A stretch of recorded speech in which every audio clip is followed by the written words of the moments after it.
ලෝකයේ පැරණිතම ගින්න අදටත් නිවිල නැහැ. ඔයා හිතනවද ගින්නක් අවුරුදු 6000ක් තිස්සේ නිවෙන්නේ නැතුව දැවෙන්න පුළුවන් කියලා?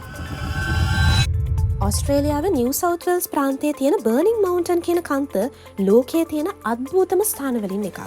බොහෝ දෙනා මේක ගිනි කන්දක් කියලා හිතුවත් ඇත්තටම මේක සිද්ධ වෙන්නේ ඊට වඩා වෙනස් දෙයක්.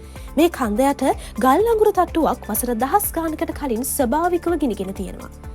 විද්‍යාඥයන් කියන විදියට මේ ගින්න අවම වශයෙන් වසර 6000ක් තිස්සේ තාමත් නිවිලා නැහැ. ඒ කියන්නේ පෘථිවිය දැනට පවතින පැරණිතම නොනවතින ගින්න වෙන්නේ මේක. හැබැයි මේ ගින්න එකම තැන නතර වෙලා තියෙන්නේත් නැහැ. වසරකට මීටරයක් විතර වේගයෙන් මේ ගින්න පොළව යටින් ඉදිරියට ගමන් කරනවා. පසුගිය වසර 6000 තුළ මේ ගින්න කිලෝමීටර 6ක විතර දුර ගමන් කරලා තියෙනවා.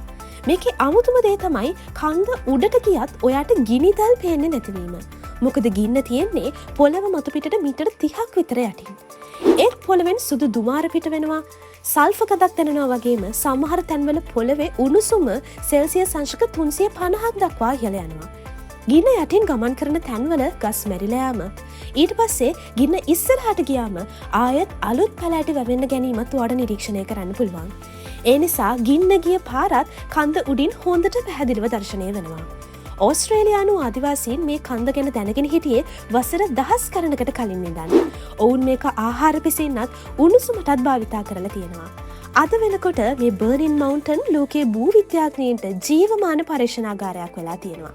හැබැයි හිතන්න මිනිස් ඉතිහාසයටත් වඩා පරණ ගින්නක් තාමත් පොළොවට නිහඬව ජීවත් වෙනවා. කොයිතරම්නම් අපූර්වයිද? ඔයා දන්න මේ වගේ අමුතු ස්වභාවික ස්ථාන තියෙනවා නම් කමෙන්ට් එකක් දාගෙන යමු.